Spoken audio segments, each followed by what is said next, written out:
Bonsoir, mesdames et messieurs. Good evening, ladies and gentlemen. Welcome to the live Q&A for Born of Women 2020. You have seen some of the boldest filmmaking you will see anywhere this year. And it's my pleasure to introduce to you now an incredible array of international talent. Because of the weirdness of filmmaker soup that a Zoom Q&A is, I'm going to ask each filmmaker, there's numerical values, the numbers are the playing order in the block. If you can each just introduce yourself to the audience and tell them the short that you made. Hello, I'm Mercedes Bryce Morgan, and I directed Come Fuck My Robot. Hi, I'm sorry. I'm Bridget Moloney, and I'm the writer and director of Block. Hi, sorry, Bridget. I'm Rioghnach. I'm the director of Break Us.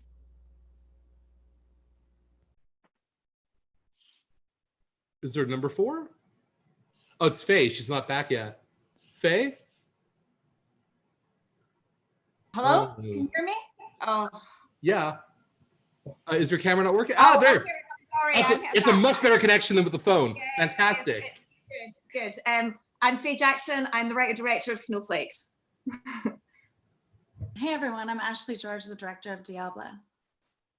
Hi, I'm Lorraine, and I'm the writer-director of the ROUGAROU.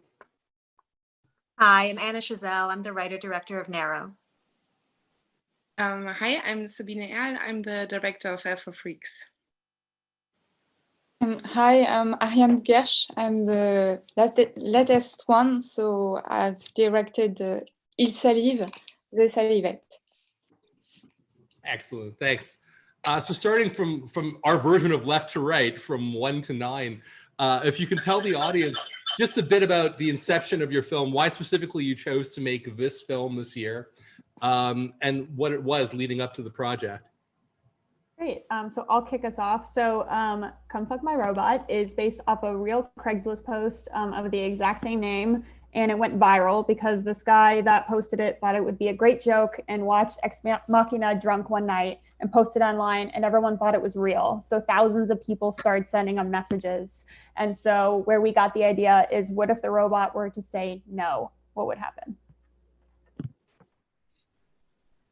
I made blocks inspired by my own experience as the mother of 2 small children. And I just was looking for a visual metaphor for what the lived experience was or felt like. And the image came to me one day when I was clearing breakfast. I was like, what if I just threw up Lego and I rinsed it off and put it away? And so I made that movie. Oh my God, I'm not 3, I'm 6. I'm so sorry. Forgetting what number I am as well. It's all the same. Really sorry. So I made Break Us. I'm a big fan of couple on the run movies because I always love that kind of Bonnie and Clyde, natural born killers, Badlands couple who feel like they're invincible and can do anything together, but I wanted to add a twist of what does happen when you're in a relationship and the person that you love is pushed into a corner and they reveal who they truly are, and just give it a bit of a twist instead of the usual couple right away into the sunset. Just make it a bit more of a emancipation story kind of thing. Faye? Hi. I'm sorry, I wasn't sure it was on me. God, it's so weird now after everything that's happened, but Snowflake started as, I was just very angry about the hostile environment policies in the UK. And I devised this virus that was going to get, people out of a forced deportation. And yeah, it's been so strange the past 6 months because it's a proof of concept for a feature, and I feel like Nostradamus. I feel like half the stuff I wrote in the full film has sort of happened in the past 6 months. Brew. Yeah, so we wanted to make DIABLA because, obviously we wanted to call attention to violence towards women. And I wanted to kind of turn the gaze on the tormentor a little bit in a way that was cathartic and interesting and real. So that's why we decided to make DIABLA. All right, now it's me.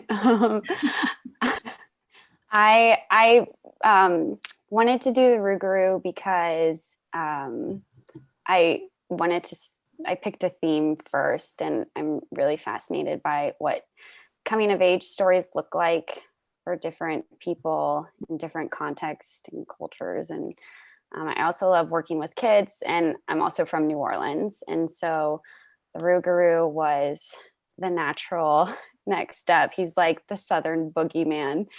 And New Orleans itself is a very broken, impoverished city, and there is a lot of violent crime. And so I wanted to kind of explore what it would look like to come of age in this city as a little girl. Hi, so I wrote Narrow. I have always been very passionate about very slow burn, quiet psychological horror films. And I found myself wanting to create something that where you see a world where almost everything else has been stripped away. And I wanted to really portray the feeling of abject loneliness that can come when everything else in your life has been completely removed. And the result usually is that it's often only then that we realize what's truly important to us and the things that we end up valuing. And through this story, I kind of find myself exploring this idea of when you know you have a particular goal or something that you need to work through, how incredibly difficult the balance can be. And especially when you have, external forces that are trying to lead you into one particular direction, but at the end of the day, it's really just you. You're the only one who can keep yourself, on that narrow path. And it wasn't intentional for me to create something that has almost no dialogue. It just sort of ended up that way. But yeah. Thank you very much. Okay, for Freaks. So I think the starting point was a dream I had. So I actually dreamt that I was with bounty hunters in a super cool car, and they drove along, and then they stepped out and took little people out of an electrician thing. I don't know how to say it in English, but so that was the starting point. This very it was a very dystopic dream already, and this feeling, and then I wanted to make a film around this picture and around this world, and then step by step everything happened and developed. And I think it's a film about trauma, or because my father died of cancer, and it was like this very weird situation in the hospital, just keeping someone on to life but not dealing with death. And it's like I think my main protagonist is like, her journey is the journey on the way to death. And then again with the little people, I think it's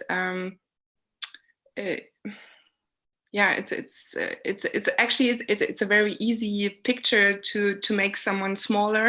So the oppressed people are the smaller ones, logically. So far. Thank you. Thank you very much.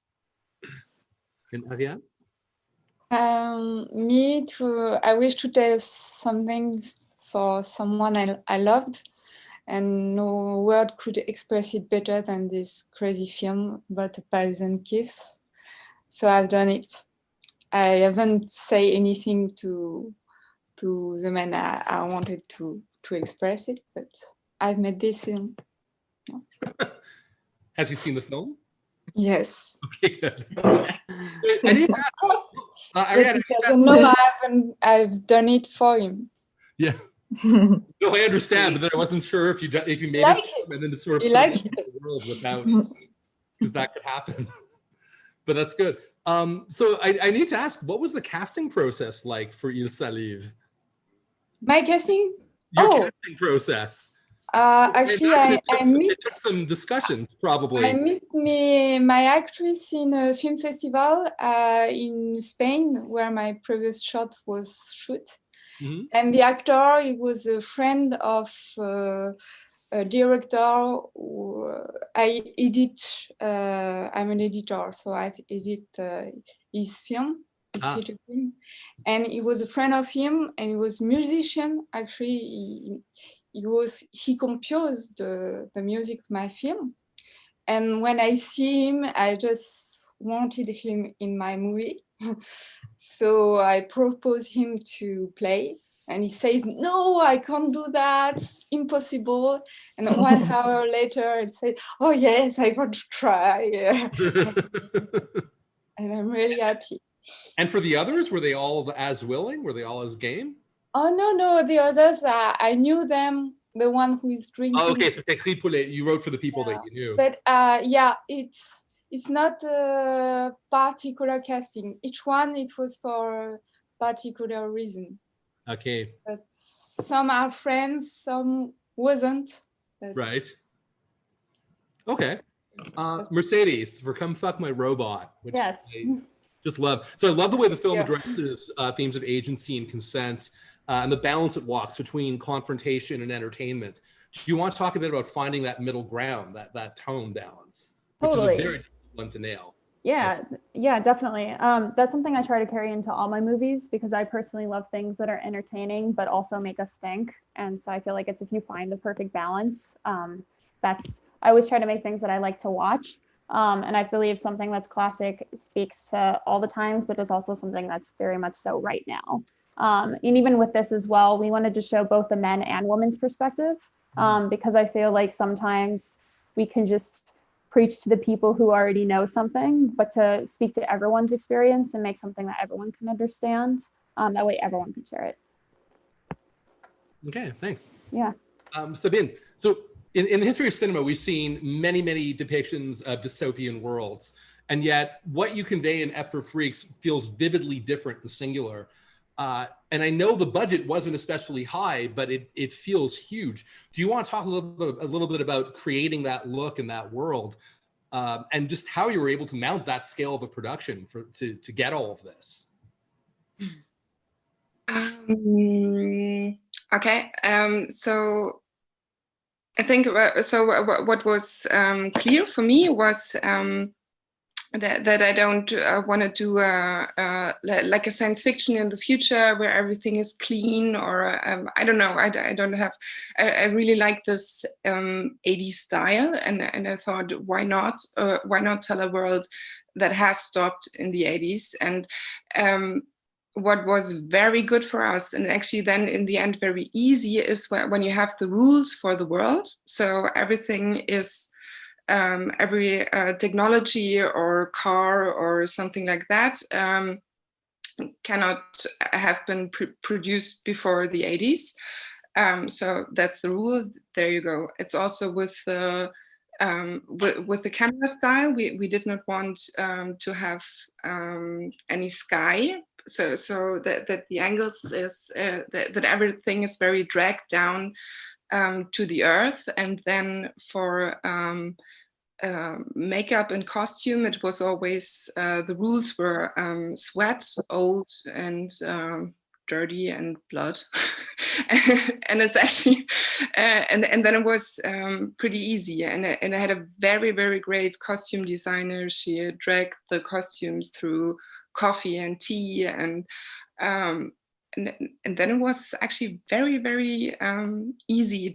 When you have the rules, then it's very easy. Okay. Lorraine, The Rougarou broke my heart. I think it's an incredible film. And so much of it's anchored by that remarkable lead performance, that little girl. How on earth did you direct her? You have to navigate her through some very difficult emotional territory.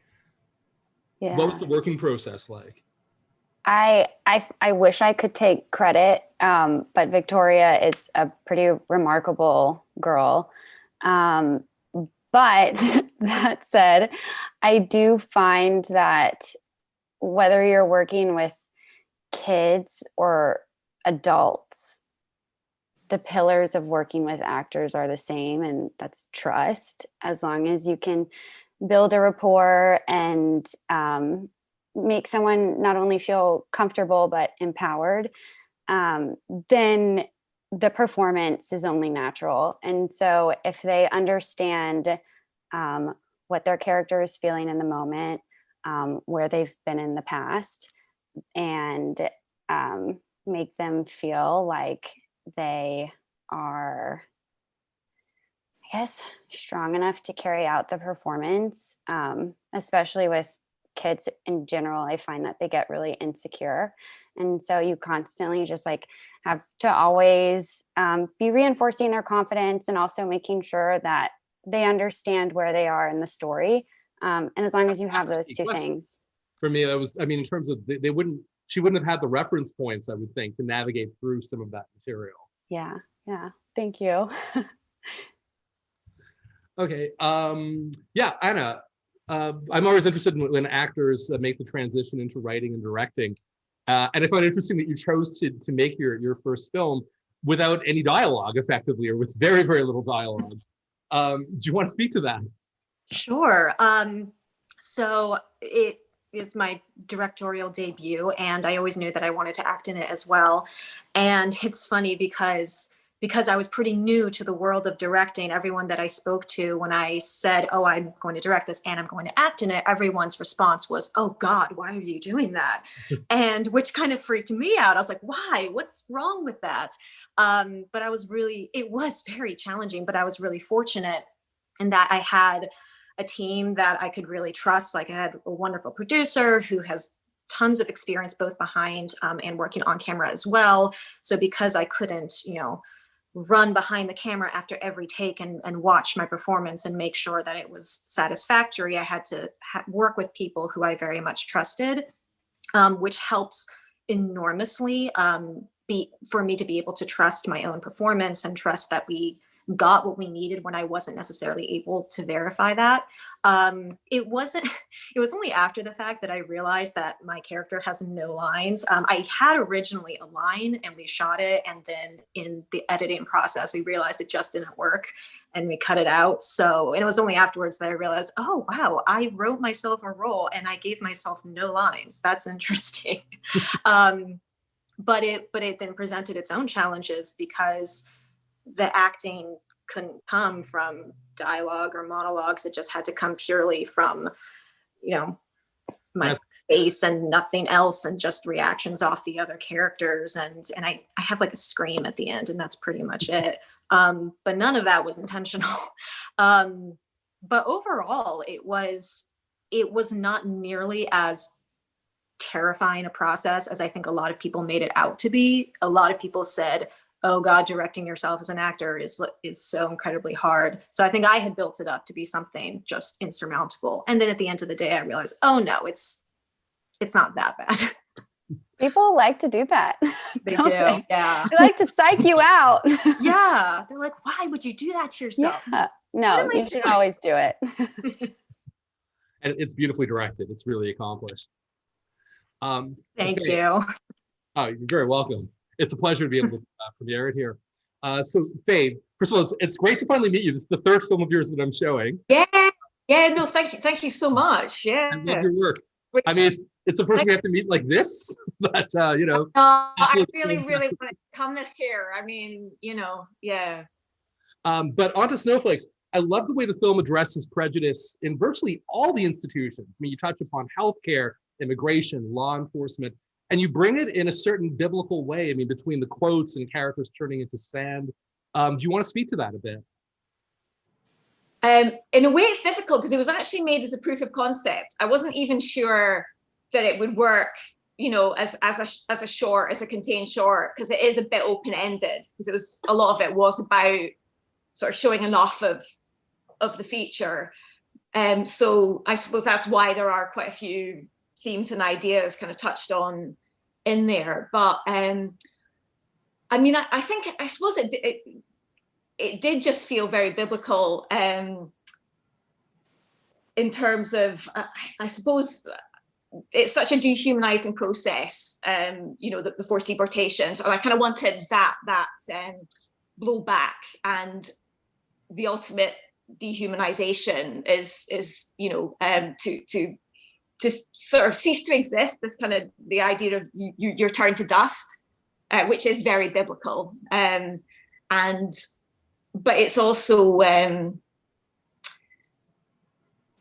it's also just very sort of impersonal as well. So yeah, I mean, I think I always find that you start with something and then all these other things get teased out. So I kind of had the story, and then within that story you sort of start to tease out all of the different ideas and all of the different you know, themes. I hope the feature gets made. It's funny because, as you were saying before, it became. Yeah, so do I. I mean, things were going really well, and then And this. Yeah. Yes. It's a pause button at least, not a stop. I hope. But yeah, I love that it became a proof of concept for reality for 2020. Well, it's the weirdest thing, because I mean, it's essentially for the past 2 years I've been researching this film, which is a virus. You know, a psychotropic virus that only kills white people. And like all I've been thinking about are, you know, viruses and racism. And so the past, you know, 6 months has been, very, I mean, it's been very strange for everybody, but yeah. Yeah. Cheers. So actually, DIABLA, which I love. One thing that I'm really taken by is the idea that the supernatural element, when it's introduced, is far from a bad thing. It's a tool for social justice, and it's a welcomed liberator, and it taps into the lead character's previously unrecognized feminine power. Do you want to talk a little bit about magic, and particularly the way magic intersects in regular Mexican culture? Well, absolutely. Well, I think first I want to just address the magic universally in all women, especially. I am definitely someone that believes that we are the creators of all greatness. I'm a woman power person from the top to the bottom, but yeah, when we were making this film, obviously I did a lot of research into what it was like to actually dive into Mexican magic culture.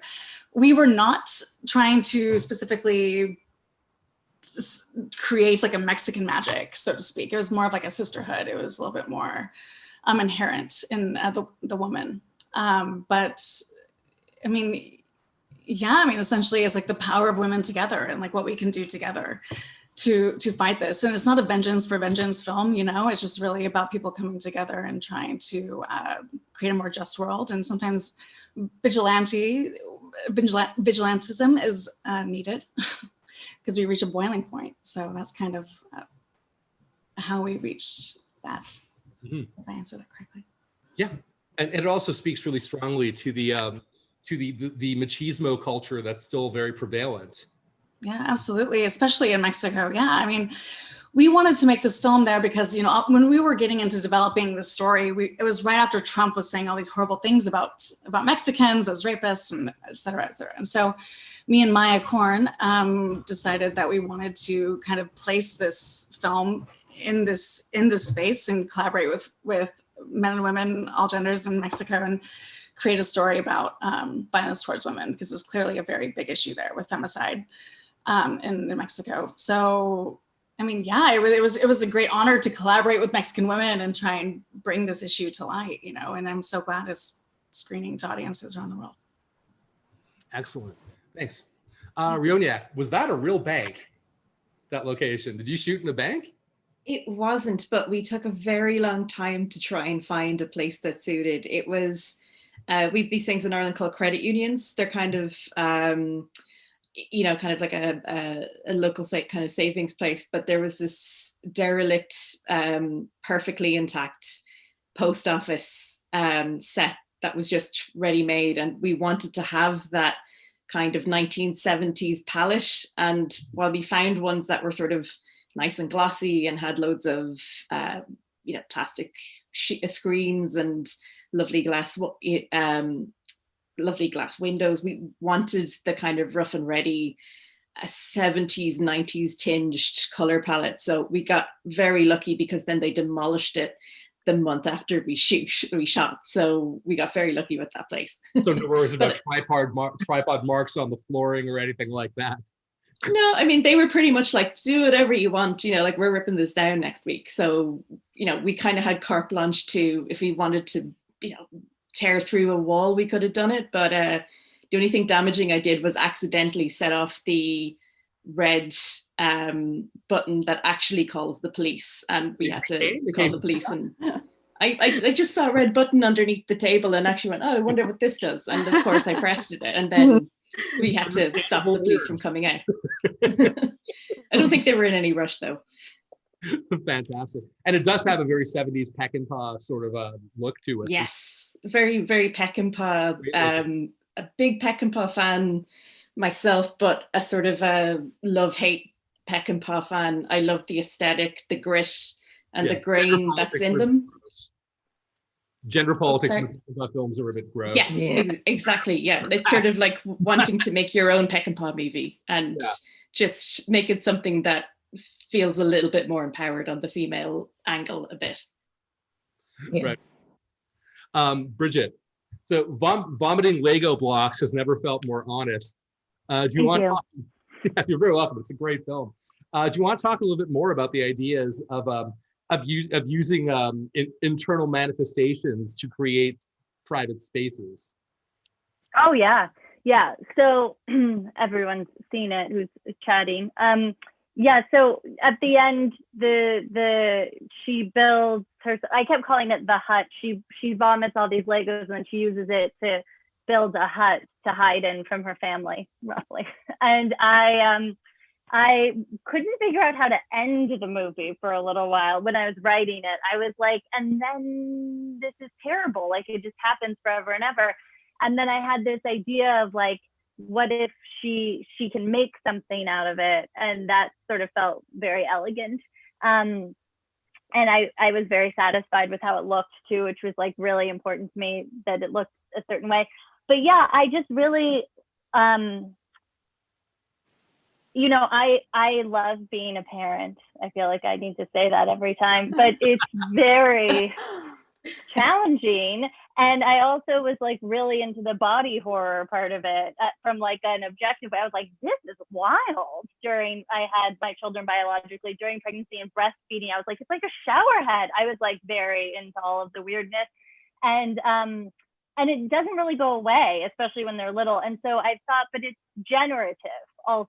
Like it's not just decay and the abject. It's also like cool and building on something. So I was trying to figure out a way to sort of tie all those things together and also to end it where, you know, this is not a sustainable solution. Like you cannot live in a Lego hut in your living room. Like you're going to have to come out eventually. So I wanted to sort of have it be a satisfying ending that you realize is like no ending at all. Like she can only sit in there for so long. And so that's what I did. So that was the sort of intention behind, using the internal stuff. And, you know, it's a movie about boundaries, which I sort of knew and then like really knew when I was in pre-production and sort of like using what's making you sick to protect yourself also, or what has made you sick to protect yourself. Sounds really heavy-handed when I say all of it like that. Great answer. That was fantastic. I hope it plays lighter than that. But. Yeah, you haven't seen, I have a short on a similar subject later in the week called Changeling, and that's not got a happy ending. It's remarkable. Yeah, Bridget, I'm very interested to see what you did with similar subject. Yeah, it was great. All right. I'll watch. I'm writing it down right now. Okay, so let's open to some questions from the audience. For you out there, it's always awkward to do this. There is a Q&A button at the bottom of your screen. If you can find that, tap that, and you can write us notes, and the filmmakers will answer your questions. So, exactly. It usually takes a couple of seconds. I wish we could just let people come on camera and speak, because that's always a much better. That would be fun. Yeah, that'd be cool. So much like muting, unmuting. Yeah, and it becomes so complicated. Okay. Oh, Valerie Steinberg. Okay. Hey, Valerie. Okay, Ashley, can you talk about the process of developing the film with your producer, Maya, as I saw she wrote the story? That's Maya Korn. Yeah, no, of course. So Maya came to me, we were a part of a film group in New York, and she was making her Columbia thesis film and really wanted to make a film in Mexico. So we definitely had an alliance in the sense that we wanted to make a film about women and violence towards women, specifically in the horror vein. And I've always wanted to make a film, a horror film. I'm a huge horror fan. So we went to Mexico, and it was a little bit under a year. We just went back and forth and talked to a lot of journalists and just different people about what it was like to live in Mexico, especially as a woman. A lot of our research was focused on the Catholic Church too, and in general, just all of the issues with the government and police and femicide.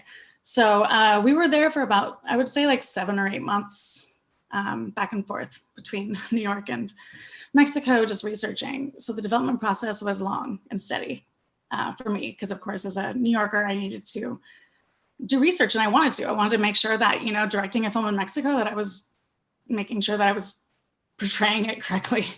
So yeah, that's a little bit about the development process. That's amazing. Yeah. 8 months. Well, and also, well, it was back. I mean, it was such an honor to like be able to go back and forth and you know, meet people too. You know, it's like you'd have a job and then you go to Mexico for a couple of weeks, and then you'd go back to your life in New York. And you know, I'm a producer and a director both, so my schedule is a little hectic. But Maya was really great, and we have a co-producer, Diana Mata, in Mexico City as well, and Enfant and Poulet in Mexico City helped us produce this as well. So you know, we were location scouting, talking to people, developing the story. Casting for about 7-8 months. So wait, you'd mentioned that Mexico City helped you make the film as well. So there was institutional support. Absolutely. Yeah. That's incredible. That's great. Well, yeah, I mean, our entire team was Mexican, save for Maya and myself, really, you know, so it was definitely a collaboration. It was really an incredible blessing. When it comes to institutional support, that's like such a bigger, you know, obstacle to get through often, particularly for more subversive horror works. So you felt they were just gung-ho for it? They were just... Oh, people were ready to tell the story. I mean, it's... Great. Yeah, people wanted to see a revenge film about a woman that, you know, gets revenge, especially through a sisterhood, a group of women.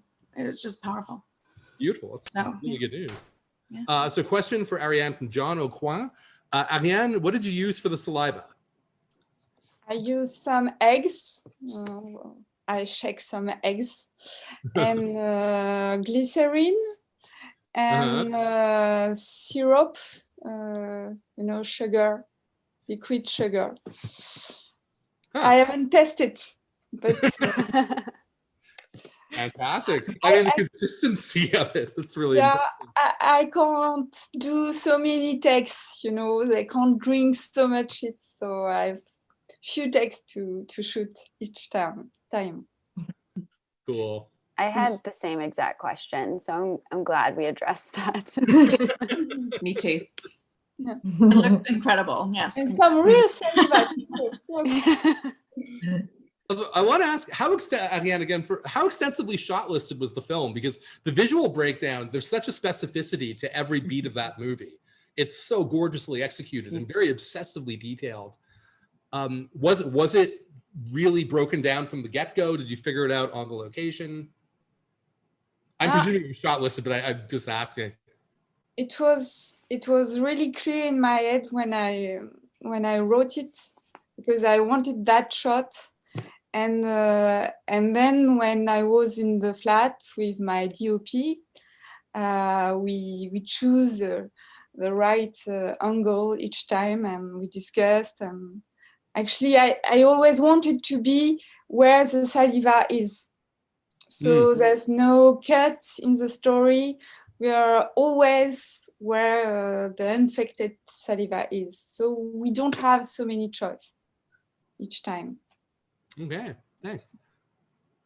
So I'm not seeing, I'm sure there'll be more questions coming in, but people tend to be all slow and hesitant. But while we wait, let's start from 1 to 9. If you can each tell us your best and worst experience making your film. Or just say the best and worst moment of the shoot. Let's say it like that. That sounds a bit nicer, I think. Very cool. Really Love that. pissing some people off. Yeah, it's always a good way to open the doors to You want the honest answer? Yeah, thorns and roses. Here we go. I would say, yeah, I would say one of, you know, every set you're trying to go fast. We actually shot this. I own my own robotic arm. So it's funny because we were shooting a robot with a robot. So there's like unique camera moves in there when they're fighting, and we go back from one force to the other. And so those are things that we have to program. And so we literally have the operator waiting for the actors to go and timing it out. So it's stressful when you're under the clock and you're trying to make it feel natural, but also the actors are waiting for the camera to slide on them about 8 times. So I would say that's the most stressful. And I'd say the most wonderful thing is being able to make something I really love. I come from a world with a lot of execs in the commercial world. And so being able to do something where there aren't 8 people crowding around a monitor in a commercial sense, like I always cherish those moments of getting to be on set. And just, it's the best thing ever. Beautiful. It looks like it would have been a fun shoot. Oh yeah. Yeah. I mean, like you have to have fun on a shoot like that. Yeah. Cool. Thanks. Bridget? Yeah. So the worst was, so the kids in the movie are my kids, which I thought would be easier, but it wasn't easier. And we shot in my house. These are things I'm not going to do again, but I was like such a saving. And on a day we were filming, and my daughter was 5 at the time, and she was like, my nose is bleeding. And I looked over, and her nose was, while she's on the bed with the actress Claire, who plays her mom. And I was like, okay, hold on. Like and the AD is like, this is a safety hazard, you know? So we're all like scrambling around. And of course we don't have duplicates. Like she's bleeding everywhere, but I'm like, okay, we got it. So we go downstairs, and my 2-year-old is saying he's hungry. And I'm like the director, but I'm also their mother. And like the SAG studio teacher isn't going to get him a snack. And I'm like, hold on. And he vomits on the floor. And I was like, we're going to call the day. And this is like a movie about bodily functions. And you've now seen my children's fluids everywhere. And it was fine. We spent the rest of the day rehearsing a oneer that we got like really fast later. So it was fine. But that was the worst. And I was like, I don't know why I'm doing this right now. And then, yeah, the best was like every other minute of it. I just really I was like, I hope this movie's good. I'm making it. I feel excited about it. And then it really felt great. I made it wanting to work on my visual storytelling. I was like, I really want this to be the most visual thing I've ever made. And I feel like I accomplished it. And it was just really satisfying to take a big swing and feel like, yeah, even if it doesn't land, it's working for me. So that was very satisfying. Still love my children. They just leak. That's the best PS. Everyone was like, oh, I get it now. All the like 22-year-old PAs who were drooling and like judging me for drinking Diet Coke the whole shoot. And then I'm in my upper 30s now. And yeah, I was like, thank you. You see what we're dealing with. That was great. Thank you very much. The Jewel comment like really hit home. Yeah. Seriously, I feel attacked. I'm sorry. There was just so much drooling, and they were massaging each other. And I was like, I guess I did this when I was 21 on set, but right now I feel like my 5-year-old's closer in age to them than I was at 36, and it was the whole thing. I was really taken aback by the youth on my set. Okay, Rioghnach? Ooh, so I'm going to start with the good, the best time on it. I really love prep, and a lot of people find it quite stressful when you've got the ticking clock and nothing's working out or someone's dropped out. But I really loved making this with my friend Claire. We work in a big production company in Dublin where I'm the development exec and she's the production exec. That's sort of our day job, and then we make our films in our spare time or whenever we can. And we have this game that we always play called Curveball, where we make up these random chaotic disasters and catastrophes that are, impossibly unlikely to happen during a film shoot, but we just try to train our brain into like, what would we do if, someone got really sick and we had to do something. And, you know, that's just the best fun, is when you're working with a crew that you love, and, you know, you're only ever as good as the crew that you have around you and who are willing to support the craziness that you're trying to do. But the one curveball that we didn't see, and Claire's going to kill me for saying this to you because I can't not say what the worst experience was in our shoot. So we shot it about 5 months apart. All the stuff that's exterior was shot in spring 2019, and all the interior stuff was November 2018, because we got very unlucky in our day 2 of a 2-day shoot where we were in the car and there was a camera on the bonnet of the car and perfectly safe set and private stretch of road and everything's going fine. And of course, just the car just randomly rolled into a ditch and the camera got totaled.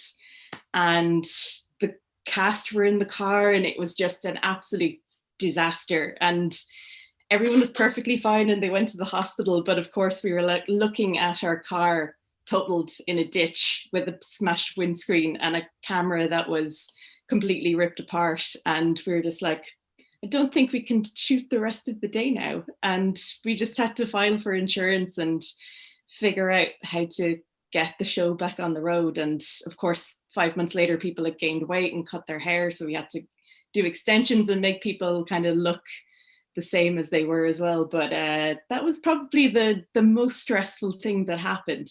But I'm hoping people don't tell the sizable gap between her walking into the post office and her actually in it is actually 5 months apart. I had no sense of that at all. I never would have guessed. Awesome. Amazing. Faye? Yeah, I mean, I would have never have guessed the gap, but also wrecking the camera has to be the biggest nightmare. Like, I can't even imagine. That's I just said, but the cast was alive. That was just like, okay. Oh my God. We shot in a decommissioned prison, and you know, we tested it's air cannons. It's based, you know, it's a practical effect, and we tested it. But of course, it doesn't matter how many times you test it. You know, as soon as you get there, it never quite works. And as well, as soon as you actually have the first kind of explosions, everything's covered in dust. So reset was an absolute nightmare. So it's that thing. You've got quite an expensive location. And yeah, tricky effects. So the kind of the pressure on that is really, really tough. Although oh my God, breaking the camera, I can't even imagine. But the best is working with the actors. I mean, I was just felt so lucky to get Sharon and Sherelle, and it's just, that's always the greatest fun on set is when the actors are that good and you just whatever stress there is, it's just so exciting to watch, you know, with performances that are that great. So yeah. Okay, thanks. Ashley? Yeah, so we were, as you know, we were shooting in Mexico City and our locations were a little bit grand. We had a lot of interesting locations written in the scripts specifically for the witch or the underground women group scenes. For example, I think it was like day 5 or something. I woke up in the morning to a location change. We cannot no longer shoot at these amazing, beautiful mines that I was planning to shoot at. It was incredible, but there's an issue. We couldn't shoot there. And so we were kind of like spinning, and our producers are incredible and they found us a location in like a couple of hours. But yeah, that was definitely like a big, like, whoa, during the shoot, having to like do a 180 and just shoot on the fly. But that was, I mean, all in all, it went pretty well. But the great thing about our shoot was, I mean, yeah, like you said, Faye, like working with the actors. I mean, it was such an incredible like pleasure to work with these people. They were, the trust that they had in me as their director, and just our ability to, despite the language gap, you know, that issue, we were able to build a relationship, and it was an intense film, you know, to direct, of course, you know. And so, especially with Ruth, you know, my Spanish is not incredible. So I was able to speak it in like limiting amounts, but I had a translator. But it's just being able to work with them. It was incredible, the trust that we were able to build. And that was the best part for sure. Great, yeah. Thanks. Lorraine? The toughest part was time. It should have been a 4-day shoot, but we didn't have the budget for it, so we shot in 3. Whoa. And the setups in that. I mean, Yeah. lots of dialogue, quite a few actors. Turn and burn, baby. We knew what we wanted. We knew what we needed. Yeah. But I actually, if I could, I would have wanted to cover that final set piece more than we did. And that was just a function of just not having enough time. It doesn't matter how much time you have. You never have enough time right? to cover it. Seems to be the golden Forever, rule. forever. If like someone could say like, you can have more money, more lights. I would never say lights. Cinematographers would. More lights or more time. Always say time. But the best part of the shoot was when and you also didn't really get to see this in the cut, but the Rougarou's costume was so detailed, so extensive. Our costume designer, Darylyn Robertson, just head full mask down to the toes and the nails. This thing was done. And it was beautiful because it had lived so long in my head. And then just to see it better than I could have ever anticipated was the sweetest thing. So that was definitely a highlight. Fantastic. Thanks. I will say the bluntness of the finality adds to its power. I mean, me. Thank you. Thank you. So potent. Okay, Anna. So the best and the worst moment it's actually kind of the same moment, which is maybe cheating a little bit. But so because I was the director, but I was also the lead actor. So in the climax of the film, for those who haven't seen it, it's just basically like a series of violent throws, or my character is being tossed around, and we shot this outside on this kind of rocky terrain, and it was dusk, and so as a director, because I was acting in it, I remember thinking like it actually is really great that I'm not directing another actor, because I would feel terrible asking them to do this take again and again and again, because it involves some pretty like violent, like just kind of throw yourself across and just hope you don't land on like a sharp rock. But because I was directing myself, I didn't care at all. I was just like, yeah, no, we're going to do this again. Okay. And I would just fling myself. And I mean, I had like a backpack on, but I was covered in bruises afterwards. And even my crew, sometimes they were just like, oh my God, are you okay? And I'm like, no, I'm fine. We got this. Let's go. So, and I remember after the fact thinking like, I'm actually really glad that I would feel so horrible asking another actor to do that. And like, I don't know, I'm sure it would have still come out great, but there was no limits because it was just myself. And like there's scenes where I have to run and where I ended up tripping and like falling down this hill, and I had like scrapes on me, and I'm like, it's fine, it works for the character. So so that was kind of the best and the worst. It's like on one hand I had this freedom where, because I was directing myself, I didn't care what I put myself through, but then on the other hand I had to just like throw myself across these rocks like without any padding, and I was fine, like nothing, I didn't get any serious injuries or anything. But I was pretty sore afterwards, I will say that. I can imagine. Were you worried about potential bruises causing continuity issues if you were to get caught in the wrong place or something? Because it was all really dark, we didn't actually see. Oh, it never matter. Okay. Yeah, I was covered in dirt. It was all supposed to be at like twilight nighttime. So yeah. And like bruises take a while to form anyway, so we didn't see it right away anyway. It's true. All right, thanks. Sabine? Yeah, so I think it were ups and downs the whole time, and I think the worst part about making this film was the insecurity, or I think Lorraine said this before, or someone else maybe, the people are trying to convince you that it's not working or it's not, you have to be afraid. And especially in my production environment, it was very much, you have to be afraid, you have to be, and that gets to you so much that, so for me it was, when I wanted to start this movie, I was thinking, so, okay, I want to use, or we want to use the medium for what it's there for, like to create something new, what we don't know if it's going to work. And but then this production process that can be very toxic and can put you down. So that was a yeah, well, not so good experience. But then on the other hand, finding out, I thought at least on, we had 10 shooting days. I think on your part of the world, that's a lot. So for Europe, for a half-hour short. In a row, yes.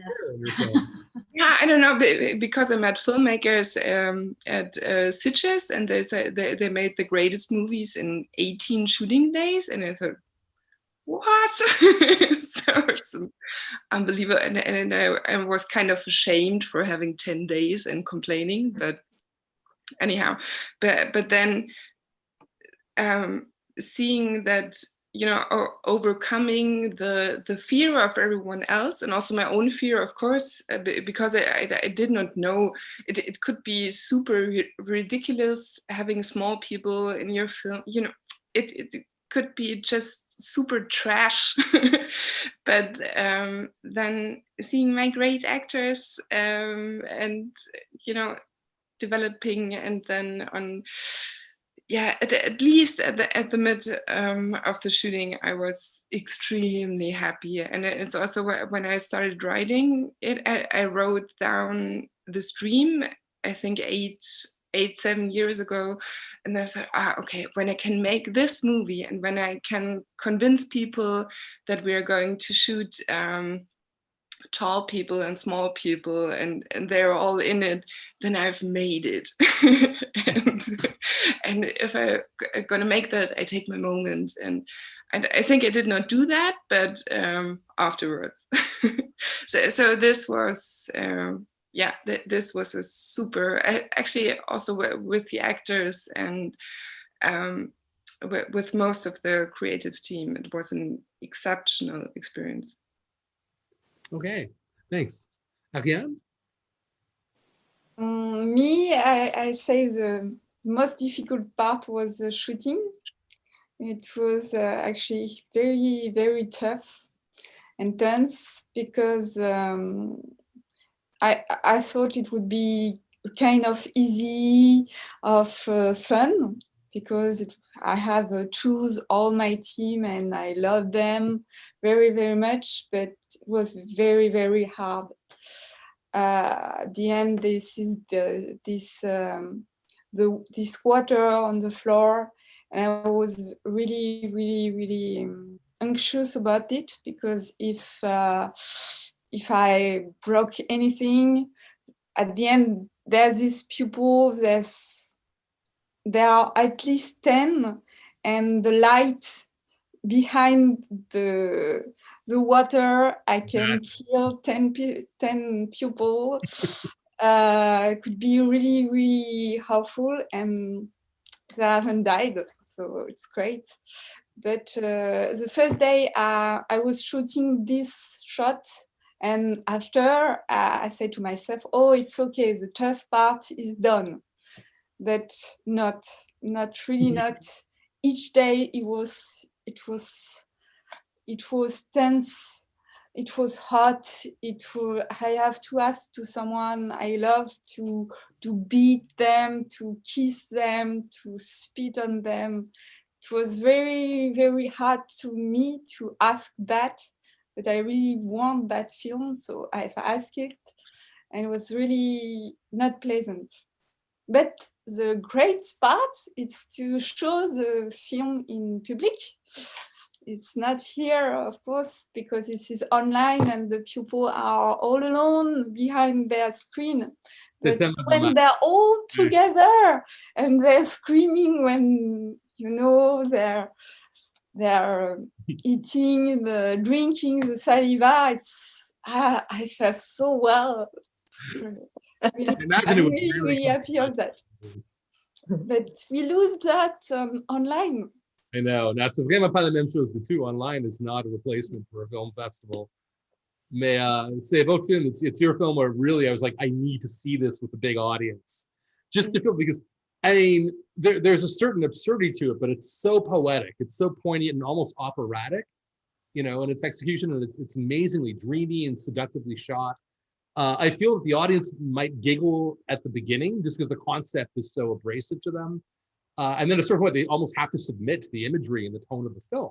At least this is what I would imagine. And I'd love to see like 800 people in a room having that moment together, you know? So for me, you know, at the beginning, I wanted to shoot something very, very slow, like the water, you know, like a calm water would be, you know, the emotion will grow and we will go faster and faster until the end where we are going down and quiet again. And I really want to have this very long shot that, you know, the pupil may think, oh, this is a really, we will get bored or stuff like that. And then, oh, where are we going? I wanted to have that. And it's way too hypnotic to ever become even close to boring. Yeah. At least that's not boring. I don't want it that, of course, not boring, but I want that the pupil doesn't know where it's the movie will begin. Yeah. So we have Paul Kazee wrote in with 2 questions. So 2 questions, if I may. But first, I want to congratulate all the directors. This was really an incredibly strong collection of films, and I can't wait to have an opportunity to watch all of them again. That's great. Paul also, he programs at the Proctor's Cinema in Schenectady. So that's fantastic. For Lorraine, my question is a very simple one. I know what Ghrioghair means, but what does the roux mean or suggest? Okay, so Paul's making me look bad. What? I don't know what roux means, but I will say that the ROUGAROU has a couple of different names. It's also known as the loup-garou and the loup-garou. Loup-garou would be a werewolf. Sorry? A loup-garou, like a loup-garou, would be like, that would be a werewolf. I'd never heard ROUGAROU. Actually, there's a film called ROUGAROU, not the ROUGAROU, but there's a ROUGAROU out there. And I'd heard of that, but I'd never heard the folkloric Louisiana ROUGAROU legend. Roux sounds like red. Yeah, and it's different. It seems different from a werewolf. You know, I don't know, but I mean, just folkloric representation. It just feels like it's more like rooted specifically to like an urban Louisiana thing. But it could be or not. I truly don't know. No, you're right. It's very specific. First of all, to Cajun culture, and then a quality that the ROUGAROU has that a werewolf doesn't is it's used as a cautionary tale. So if a child misbehaves, a parent will say, the ROUGAROU will come and get you. And I'm pretty sure that is not used in werewolf lore. Yeah. I think never heard of like, yeah. Won't be a jerk or the werewolf coming tonight. Yeah. Yeah, so there is, a little bit or a fine difference, but they are similar. They're like cousins, shall we say. Cool. And also for Bridget, a couple of the lines and blocks struck me as delightfully peculiar. Particularly, it looks like your body has to potty. Did I hear that right? And is that the way parents talk to their children these days? I think I want that on a t-shirt. Thanks, Paul. Yeah, there's a weird, like which also works for the themes of the movie, like distancing, like disclaim, like stop your body is also something they say, which I picked up from a friend. Stop your body. Like a friend of mine is always saying to her child, River, stop your body. Maybe like instead of stop, like there's a funny, she's a wonderful mom, by the way, but parent. There's a funny divorce between like the physical self. I find the way certain white moms in my circle who are into RIE, especially, which stands for Resources in Infant Educaring. I won't go too deep in the weeds here, but like it's a lot of like, I see that you're having a hard time with that. Can I help you? Or I can't let you hit me, instead of like no hitting. Or so it's like this odd formal disassociation that I feel like happens. And so yes, that was a line we added on the day where we needed to have them calling to the kids, and we were like, let's do something about body, like your potty, and we already had Stop Your Body, and Claire and I, the actors, were pitching on it. And it was like, yeah, it looks like your body has to potty. And then we just kept doing every take because we liked it so much. But yeah, I'll make you a shirt. I'd like to have a shirt. But yes, that's like almost satire, but it's not, because that's how people talk to their kids these days. Some people talk to their kids these days. That's amazing. So to close it off, going from 1 to 9, if you're able to talk a bit about what your next projects may be. Yes, so I'm actually in Toronto right now for a feature that's shooting at the end of September, which is wild. Corona, yay! And then there's supposed to be another feature going after that if things don't get shut down in LA. And then Come Fuck My Robot also has a feature script, which we're hoping to do in 2021. So I know there's interest in that one. Say that again? I know there's interest in that one, in the feature version of Come Fuck My Robot. Yes, yeah, we're really excited about it. Like Brian and Ivy go to a frat and they go to a sex party, and it's this amazing wild adventure with them. I'm excited. Congratulations, Mercedes. I'm excited for you and for all of us that work is happening or will happen. Yeah, this was amazing from everybody. Yeah. I am developing Blocks as a television series, actually, and I have a producer and a studio attached right now as a high concept domestic anxiety thing. That isn't that pitch great? Don't you want to watch that show? But it's like a light anthology focusing on different heightened reality parenting things every episode. It'll be different characters per episode, and it won't be the same. Yeah, I think we're going to center on the family just because that's making it more palatable as a pitch. We'll peek behind the curtain there, but I think the idea is that like she only throws up Legos in the pilot. It's different. Each thing is like a different exploration of domestic life, but with like a magical realist lens. Because as I like to end my pitch, parenting is magical realism. So something like that. I don't know. Sometimes I nail it. Sometimes it's hokey. But yeah. So I'm working on that. And then I'm finishing a feature script that's a high concept romantic comedy about astral projection that I'd like to direct. Fantastic. Thanks.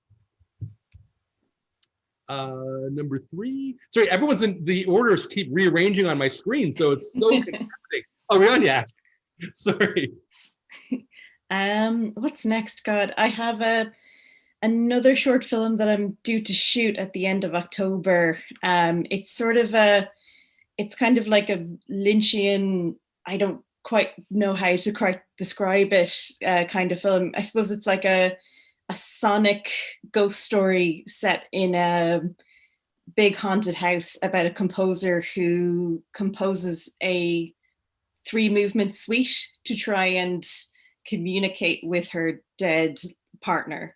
So it's about creativity and trying to use music as a way of expressing something that isn't quite tangible. And it's about using kind of ASMR and soundscape and trying to just distill a sense of there being a presence in the house, and then using music, which we've already recorded and scored by this great collective in Ireland called Ehrl, this really powerful emotional catharsis of someone going through grief, that what they really have to do is work through it, through this suite of music, and get to the end and have this kind of cathartic release. So that's next, all going well. And then I have a feature film that I'm writing that's kind of based on, a lot of my work seems to be based on trauma and working through something physical, but this is a sort of a body horror about overcoming sexual assaults, and it's about someone who feels trapped within their own skin and has a phobia of skin to skin contact and can't quite be physical with anybody, but then they meet someone who ignites that physical attraction, and it's about the feeling of being trapped in your own skin and wanting to do something to break out of it. So that's hopefully sometime next year. And then I have a complete departure from that. I'm writing a TV comedy series for our broadcaster about Irish Italian chip shops in the 80s, which is quite charming and very much a departure from those two things entirely. Fantastic. Thank you. Number 4, Faye. Hi. Snowflakes. I've been developing it as a feature for a while. I don't know where that's going right now, to be honest. I've got another feature that I've been developing, which is a horror. So at the moment, it's really just whatever I can get off the ground between those two. So yeah. So no more short. I'll see how it goes. I think especially at the moment, I've got some other projects which I'm sort of juggling, and a lot of it is, well, what am I going to get the money for? What am I going to get the interest in? So I think the two things that are looking the strongest are Snowflakes and a feature horror, which I'm very hoping that I get off the ground soon. Excellent. Yeah, the world needs a Snowflakes feature. That's absolutely for sure. Yeah, definitely. I know there's it really, a big really, audience for that film. it really and does. For it, and need for it. Yeah. Thanks. 5, Ashley.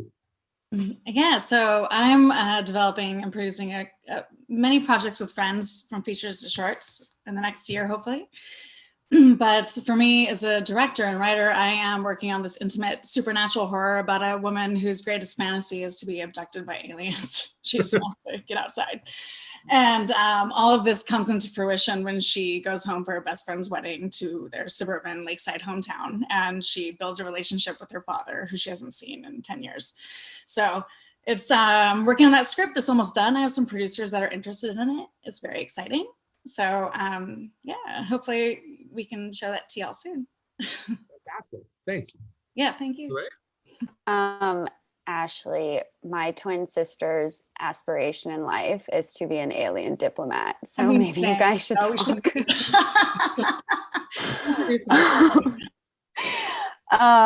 Okay, so as far as what I am working on next, I am have written a feature called Hemlock that takes place in one location, a location that I have access to. It's a psychological horror. It's about twin sisters who return home to their estranged father's mountain home after he mysteriously dies. And if we can't attach anyone, if the money never comes, it's contained enough to where we could just make the damn thing ourselves. So a year from now, rain or shine, sleet or snow, we will be shooting this in North Carolina. Fantastic. So if anyone's watching and wants to read it, call me. I want to read it. Send it to me. We all need to get together after this and do a cocktail hour on Zoom. Mm-hmm. So yeah, I'll tell y'all more about it then. Thank you. Fantastic. And I'll send you guys the Discord thing again as well. So Anna. So I'm in post currently on another short film. It's a screen life short film about social media. It's like and that whole gang. What was that? I'm sorry. You're working with Timur and Igor and Maria. You're saying I'm sorry. Movie? I can't hear you. What was that? Oh, you said it's a Screen Life movie, so you're working with Timur and Maria and Igor? I don't know who those people are. They're okay. Timur Bekmambetov, the Basilev's company that do the Screenlife movies. Oh no. I was like, wait, is that someone I'm supposed to know? No, it's about social media. So it's the whole thing takes place from the perspective of the social media influencer's phone.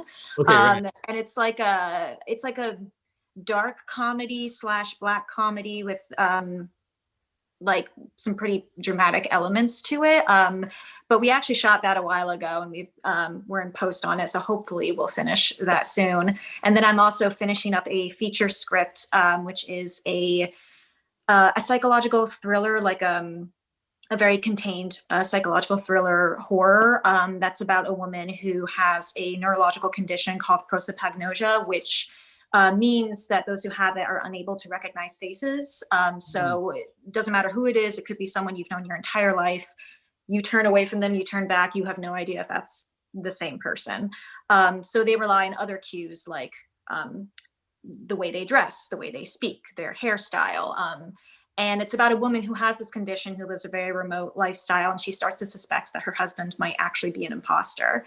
So I'm finishing up that script, which has been very brilliant. Thank you. It's, it would be a very like small cast, small crew kind of project. So really hoping that we can find a way to shoot it, just in a very remote location some point next year. But yeah, those are my two main immediate goals, is to finish that short film and to get the script done and get it made. Fantastic. Thank you. Sabine? Hello. So I'm gonna do how to put it. So it's going to be my first feature, and it's going to be set up in the early 90s or late 80s, early 90s in Bavaria, in Germany. Actually, I must say this, in Germany right now where I am, it's almost 3 o'clock. But I don't know if you have, so Bavaria is the place where the Oktoberfest comes from. So this very, funny, everyone is drinking beer, but there's this extremely dark side to it. And I want to make my first feature about the Christmas time. So the film is going to start at the 1st of December and ending at the 24th of December. And just putting all this, what this capitalistic and Catholic pressure puts onto families, and what it does with them, and how they crash under the surface. But it's in a very early state of beginning, but it's I have a lot of fun developing it, and it brings my heart to beat. And on the other hand, I also develop a mini series for Alpha Freaks, because I think that could be super fun, because the world is already there, and I've 6 episodes in this world with different bounty hunters, different targets, and then in the end, the small people, revolution. It's, yeah, so for me, thank you. Beautiful. Thanks a lot. That's great. Ariane? Oh, you're muted. Ton micro, c'est pas, your mic's not on. Yeah, excuse me. I have a question for Sabine. Why F for Freaks is... Hello? Hi. Hi, yeah, yes. Why F for Freaks? So actually, everyone should, the bounty hunter should paint an F on the small houses they have sobered. Is this English? I don't know. They have cleaned the, they have taken the, but we did not have money for paint. Yeah. So this was really a super factor. So everything what you saw is a miracle. Yeah, so but I don't know. I think I have like a thing for these titles. Like I thought like M for murder, or I don't know. It's very ABCs of death.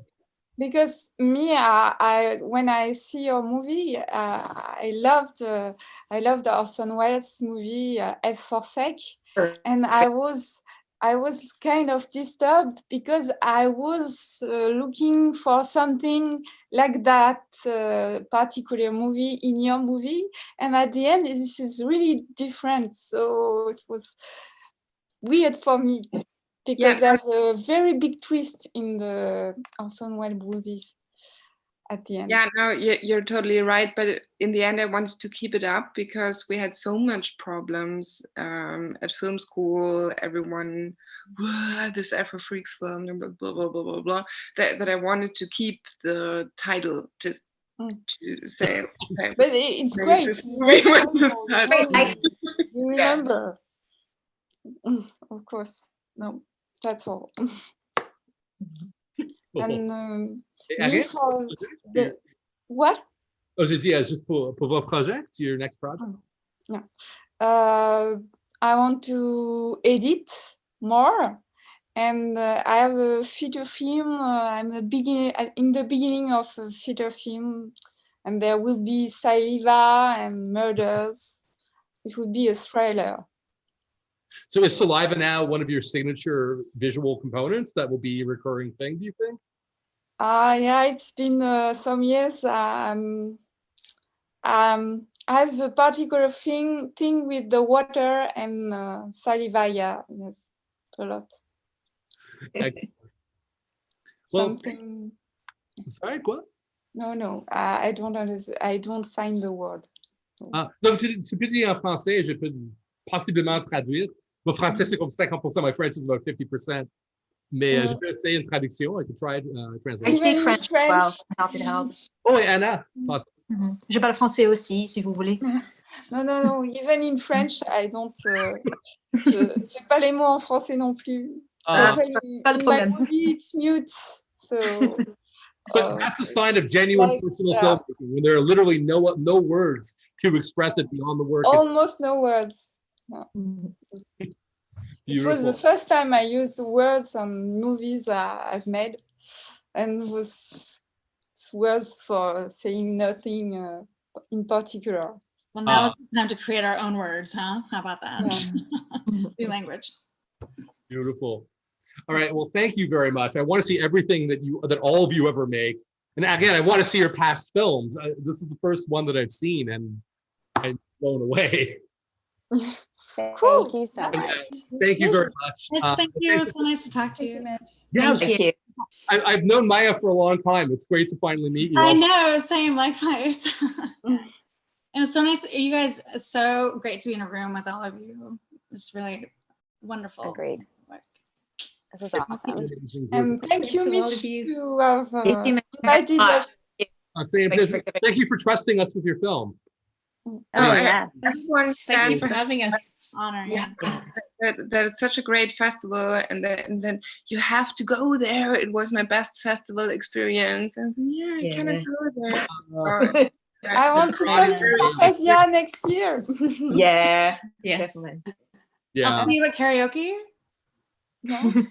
Yeah. All of you at karaoke. It was karaoke, right? Virtual, little birch. I'm still wondering how it's going to play out, but we'll try it. We'll see. I mean, it'll be an experience, I guess. Anyways, we'll stay in touch, everyone, and good luck with your films. And thanks for just, having the courage to be out there with this stuff. It's all really, really fantastic work. Thank you. Thank you so much. Thank you. Have a good day. Or good morning. Bye. Bye, everybody. Bye.